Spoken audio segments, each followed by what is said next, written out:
Early Christians often suffered great persecution and paid with their lives for their faith and testimony that Jesus had lived, died, and rose from the dead. Matthew suffered martyrdom in Ethiopia, being killed by a sword wound. Mark died in Alexandria, Egypt, after being dragged by horses through the streets to death. Luke was hanged in Greece as a result of his preaching the gospel. John faced martyrdom when he was boiled in a huge basin of oil and survived. John was then sentenced to prison on the island of Patmos. Peter was crucified upside down.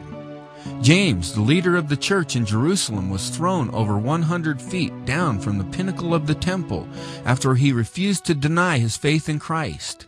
He survived the fall, but was then beaten to death. James, the son of Zebedee, was beheaded at Jerusalem. He defended his faith at his trial, and a Roman officer knelt beside James to accept beheading as a Christian as well. Bartholomew, also known as Nathanael, was martyred for his preaching in Armenia when he was flayed to death with a whip. Andrew was preaching the gospel even as he was being crucified on an X-shaped cross in Greece. The Apostle Thomas was stabbed with a spear in India during a missionary trip. Jude, the brother of Jesus, was killed with arrows after he refused to deny his faith. Matthias was stoned and then beheaded.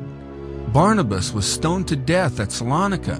The Apostle Paul was tortured and then beheaded by the Emperor Nero at Rome in AD 67. And this is not to mention the countless number of Christians that have died for their faith in Jesus Christ throughout history.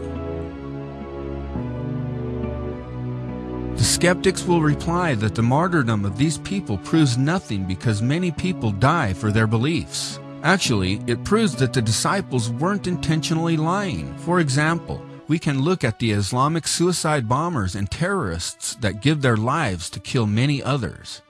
They really believe in their cause. Are they deceived? Yes. Are they liars? No. Jesus' disciples sincerely believed he rose from the dead.